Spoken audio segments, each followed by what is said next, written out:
शर्मा जी के छोले भटूरे बहुत मशहूर थे। पूरा दिल्ली शहर जानता था शर्मा जी छोले भटूरे वालों को। दूर दूर से लोग लाजपत नगर उन्हीं की दुकान पर छोले भटूरे खाने के लिए आते थे। सीमा शर्मा जी की भांजी, जिसकी शादी लाजपत नगर में ही तय हुई थी, आज शर्मा जी की दुकान पर मिलने आई। नमस्ते मामा जी, कैसे हो? बहुत बढ़िया बिटिया, अचानक यहाँ दुकान पर? मामा जी, आप तो जानते हो मेरी शादी यहीं लाजपत नगर में ही तय हुई है। मैंने जब इनको और देवर जी को आपके बारे में बताया तो ये दोनों तो पहचान गए। पहले भी ये दोनों आपके पास छोले भटूरे खाने के लिए आते थे और अब तो वैसे भी रिश्तेदारी हो गई है, तो मैंने सोचा आपसे मिलवा भी दूंगी पर्सनली और छोले भटूरे भी खा लेंगे सब। हाँ, बहुत अच्छा किया बिटिया। मामा जी, अब तो हम आपको प्यार से मामा जी कहेंगे, क्योंकि आप भाभी के मामा जी हो तो हमारे मामा जी भी हुए। और कायदे से देखा जाए तो मामा भांजे से पैसे नहीं लेते। क्यों, सही कह रहा हूँ ना भाभी? अरे मामा जी पैसे क्यों लेंगे? ये दुकान अपनी तो है। क्यों मामा जी? हाँ हाँ बिल्कुल। अरे तुम तो हमारी सीमा के ससुराल से हो तो पैसे मैं कैसे ले सकता हूँ? शर्मा जी थोड़े से खिसिया तो गए पर कुछ बोल नहीं पाए। कुछ दिनों बाद सीमा की शादी हो गई। शादी के बाद सीमा के ससुराल में उसकी जेठानी के बेटे का जन्मदिन था, इसलिए सबने शर्मा जी के छोले भटूरे बनवाने का ही विचार किया। सीमा, एक बार मामा जी से पूछ लो कि कितना खर्चा आएगा, हम उसके हिसाब से रखवा लेंगे। भाभी आप टेंशन मत लो, मामा जी ज्यादा पैसे नहीं लेंगे। पर बहू, पूछना तो फर्ज बनता है। अरे पूछना क्या है शर्मा जी, हमारे घर के ही तो हैं। हमारी बहू के सगे मामा है तो हम अपने आप से पूछेंगे, अच्छा नहीं लगेगा। उन्हें खुद ही एक बार बताने दो। मैं मामा जी से एक बार बात कर लेती हूँ। सीमा ने शर्मा जी को फोन मिलाया और बात की। सीमा बेटिया, जन्मदिन के लिए घर पर छोले भटूरे बनाना तो बहुत मुश्किल है, क्योंकि दुकान पर काम बहुत होता है, दुकानदारी खराब हो जाएगी। तुम कहो तो मैं किसी और का ठेला लगवा देता हूँ। मामा जी, घर वालों को आपके हाथ के छोले भटूरे पसंद है, आपका नाम पूरी दिल्ली में फेमस है। सीमा ने बार बार जोर दिया तो शर्मा जी छोले भटूरे जन्मदिन में बनाने के लिए तैयार हो गए। भांजी का घर है, ये सोचकर ऐसा ना हो कि तुम पूरे पैसे ना लो। अरे तुम्हारा सामान और मेहनत है, उसके पूरे पैसे मांग लेना, मांगने में शर्माना मत। हाँ ठीक है, सब कुछ पैक करके मैंने भिजवा दिया, बस सीमा के घर ही जा रहा हूँ। तुम भी तैयार होकर पहुँच जाना, तुम्हें भी तो बुलाया है। हाँ ठीक है। सीमा के मम्मी पापा के साथ साथ उसकी मामी भी जन्मदिन में पहुंची। शर्मा जी के छोले भटूरे पार्टी में बन रहे हैं, ये बात सुनकर सभी रिश्तेदार जिनकी आने की भी उम्मीद नहीं थी वो भी पहुंच गए। शर्मा जी के छोले भटूरे का नाम सुना था, आज खाकर भी देख लेंगे। वैसे तो मैं आ नहीं रही थी, पर जब मुझे पता चला कि तुमने बंटी के जन्मदिन पर शर्मा जी के छोले भटूरे बनवाए हैं, तो मैं तो बिना तैयारी के ही चली आई। अच्छा किया चाची जी, मैं आप सबके लिए छोले भटूरे लेकर आती हूँ। भाभी, मामा जी कह रहे छोले भटूरे रेडी हैं। क्या शर्मा जी छोले भटूरे वाले सीमा के मामा हैं? जी चाचा जी, वो मेरे मामा हैं। बहुत बढ़िया बात रही है, तो फिर ज्यादा खर्चा भी नहीं आया होगा। सुनती हो, एक काम करते हैं, अपनी शादी की 25वीं सालगिरह आ रही है ना, उसमें शर्मा जी के छोले भटूरे ही रख लेते हैं। मेहमान बड़े खुश होकर खाएंगे और जहां तक मैं जानता हूँ ज्यादा पैसे भी नहीं देने पड़ेंगे, क्योंकि रिश्तेदार बहुत नजदीक के हैं। अब नजदीक की रिश्तेदारी का फायदा तो उठाना ही चाहिए। इस तरह से बातें करते हुए सबने उस दिन शर्मा जी के छोले भटूरे उंगलियां चाट चाट कर खाए। शर्मा जी इंतजार कर रहे थे कि कब उन्हें उनकी मेहनत के पैसे मिले, पर घर वाले तो मेहमानों के बीच व्यस्त थे, इसलिए शर्मा जी पैसे नहीं मांग पाए और वापस चले गए। और जाओ रिश्तेदारी में काम करने के लिए, कितनी बार कहा है रिश्तेदारों के लिए कुछ मत किया करो। अरे ये लोग सिर्फ फायदा उठाते हैं, अगर पैसे देने होते तो पहले एडवांस देते, अब मांगने थोड़ी जाओगे। लड़की का घर है, मुंह से थोड़ी मांगोगे, खुद देते तो खुद पकड़ाते पैसे हाथ में। सुबह से तुम लगे रहे छोले भटूरे बनाने में, जरूरत ही नहीं थी हाँ करने की। हाँ, मैं अभी सुषमा दीदी को फोन पर बात करती हूँ, उनकी बेटी में बिल्कुल भी तमीज नहीं है। अरे नहीं सुधा, सुषमा दीदी को कहने की कोई जरूरत नहीं है, हो सकता है भूल गए होंगे मेहमानों के बीच, याद आएगा तो कल परसों में खुद ही दे जाएंगे। शर्मा जी ने पत्नी को चुप करवा दिया, पर अगले कुछ दिनों तक सीमा के ससुराल से कोई भी पैसे देने के लिए नहीं आया। उसी बीच शर्मा जी को सीमा की जेठानी के चाचा ने फोन मिला दिया। नमस्कार शर्मा जी, पहचाना? रचना का चाचा बोल रहा हूँ, उस दिन आपसे मुलाकात हुई थी ना बंटी के जन्मदिन पर। जी जी याद आया, नमस्कार। नमस्कार जी, वो ऐसा है, मैंने आपसे कहा था ना हमारी 25वीं सालगिरह आ रही है, तो उसी के शुभ अवसर में हम एक पार्टी दे रहे हैं अपने खास रिश्तेदारों को। अब रिटायर्ड पुलिस ऑफिसर हैं तो काफी दोस्त और रिश्तेदार आएंगे। हमने बताया था कि आप सीमा के मामा हो, तो सबने कहा अब तो पार्टी में शर्मा जी के छोले भटूरे ही खाएंगे, इसीलिए आपको फोन किया। आप हमारे घर छोले भटूरे का प्रबंध कर सकते हैं। जेठानी के चाचा सुदर्शन की बात सुनकर शर्मा जी थोड़े से कंफ्यूज हो गए, क्योंकि पहले ही सीमा के ससुराल वालों ने उन्हें पिछले काम के पैसे नहीं दिए थे। पीछे से पत्नी जी इशारा कर रही थी कि मना कर दो, पर शर्मा जी अपनी आदत के अनुसार मना नहीं कर पाए। उन्होंने हाँ कह दी। अरे एक बार धोखा खाकर समझ नहीं आया, अब दोबारा फिर रिश्तेदारी के लिए काम कर रहे हो। पछताओगे देखना, ये लोग भी पैसे नहीं देंगे और काम निकलवा लेंगे। शर्मा जी ने रिश्तेदारी के कारण एक बार फिर हाँ कह दी। पर फंक्शन से ठीक एक दिन पहले शर्मा जी की दुकान पर अचानक स्वास्थ्य विभाग का छापा पड़ गया। कुछ लोगों ने शिकायत की थी कि छोले में मिलावटी तेल और खराब मसाले का इस्तेमाल होता है। हमें शिकायत मिली है, हम सैंपल लेंगे और रिपोर्ट आने तक दुकान सील रहेगी। आपको कोई गलतफहमी हुई है साहब, मैंने आज तक कभी मिलावट का सामान नहीं बेचा। हमें अपनी ड्यूटी करने दीजिए, हटिए यहाँ से। दुकान पर छापा पड़ने की खबर आग की तरह फैल गई। शर्मा जी का चेहरा पीला पड़ गया। इतने सालों की मेहनत एक झूठी शिकायत के नीचे दबती दिख रही थी। मामा जी की दुकान पर छापा पड़ गया, लेकिन कैसे? मिलावट की शिकायत? ये तो सीधे सीधे बदनामी है। Sudarshan ji retired police officer थे। उन्हें बात हजम नहीं हुई। उन्होंने तुरंत अपनी पहचान और पुराने विभागीय नेटवर्क का इस्तेमाल किया और असली कारण जानने में जुट गए। मुझे अंदर के आदमी से पता चला है कि यह शिकायत झूठी है और शर्मा जी के एक पुराने दुश्मन ने पैसे देकर दर्ज करवाई है। मैं खुद इसकी जांच करवाऊंगा।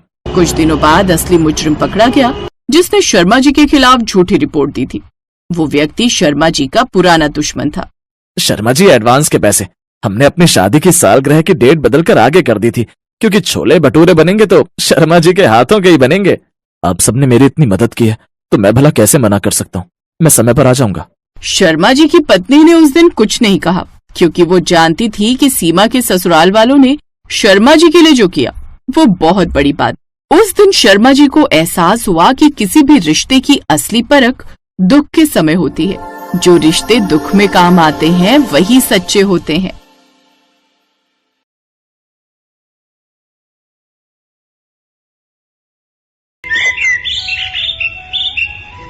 एक्सक्यूज मी, दिल्ली की वो फेमस वंश छोले भटूरे वाला रेस्टोरेंट कहाँ है? जी यहाँ से राइट लेकर ही जो कॉर्नर है ना, वहीं पर वो वंश रेस्टोरेंट है। छोले भटूरे, मेरे मुंह में तो अभी से पानी आ गया। कुछ देर बाद अंजलि अपने पति, बच्ची और सास ससुर के साथ उस छोले भटूरे वाली के रेस्टोरेंट पर पहुंचती है और वहां अपनी बहन बबीता को देखकर गुस्से से भर जाती है। आखिर ऐसा क्या हुआ था कि दोनों सगी बहनें होकर उनमें इतनी नफरत थी? अंजलि और बबीता दोनों सगी बहनें थीं। दोनों जैसे ही बड़ी हुई, उनके किसान पिता ने उनके हाथ पीले कर दिए। उन दोनों की शादी मिडिल क्लास फैमिली में हुई, लेकिन अंजलि के पति ने तरक्की करके जहां शोहरत कमा ली, तो वहीं अंजलि के पति ने दारू के चक्कर में अपना सब कुछ गंवा दिया और वो छोटी सी झोपड़ी में रहने को मजबूर हो गए। ऐसे ही कुछ समय बीत गया। आप दिन रात इतनी शराब पीते हैं, सारे पैसे इसी में उड़ा देते हैं। कम से कम अपने बच्चे के बारे में तो सोचिए। ये बात सुनकर राजू बबीता को डंडों से मारने लगता है। यही बबीता की जिंदगी थी। वो जैसे तैसे अपने दिन काट रही थी। फिर एक रोज ज्यादा शराब पीने के कारण राजू की मौत हो गई। बबीता मजदूरी करके अपना और अपने बच्चे का पेट पालने लगी, लेकिन जब गांव में भी काम मिलना कम हो गया तो वो शहर में अपनी अमीर बहन अंजलि के घर चली गई। देखो बबीता, जो हुआ वो बहुत बुरा हुआ। खैर, अब तुम शहर में कुछ काम ढूंढ लो, वैसे भी गांव में तो कुछ रखा नहीं है।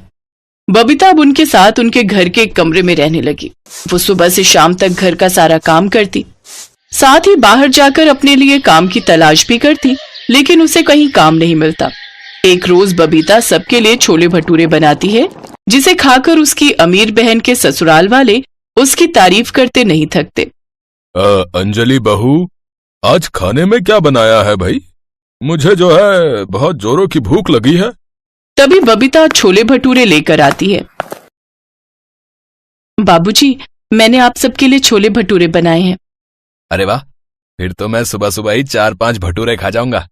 ये तो हम दिल्ली वालों की जान है। हाँ। जीजा जी, आप 4-5 तो क्या 8-10 खा लीजिए, मैं खुशी खुशी खिला दूंगी।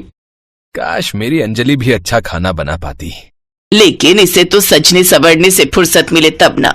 सच में हैं दोनों बहनें, लेकिन दोनों में जमीन आसमान का फर्क है। फिर सब बबीता के हाथ के छोले भटूरे खाकर बहुत खुश हो जाते हैं और उसकी खूब तारीफ करते हैं। अपनी बहन की तारीफ सुनकर अंजलि जल भुन जाती है। बहुत हुआ, जब से ये आई है सब बस इसी की तारीफों के पुल बांध रहे हैं। अब मुझे कुछ भी करके इसे घर से निकालना ही होगा, नहीं तो कहीं ऐसा ना हो कि मेरा पति इसका दीवाना हो जाए। वैसे भी सुना है मर्द के दिल का रास्ता उसके पेट से होकर जाता है। बबीता के आने से घर में सभी खुश थे क्योंकि अब उन सबको अच्छा अच्छा खाना खाने को जो मिल रहा था। लेकिन इन सब से अंजलि को बड़ा गुस्सा आता। लेकिन एक रोज तो हद ही हो गई। अंजलि ने जलन के मारे बबीता के बनाए हुए खाने में जहर डाल दिया और फिर, बबीता, रिया स्कूल से आ गई है, तुमने उसके लिए ओट्स बना दिए? हाँ दीदी, मैं बस वंश को सुलाकर आती हूँ, फिर रिया को खाना डालकर देती हूँ।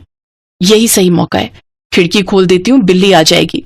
अंजलि जल्दी से जाकर खिड़की खोल देती है। फिर जैसे ही बबीता रिया को ओट्स देती है तो बिल्ली उसकी थाली पर झपट्टा मार देती है, जिसे खाते ही बिल्ली की वहीं पर मौत हो जाती है।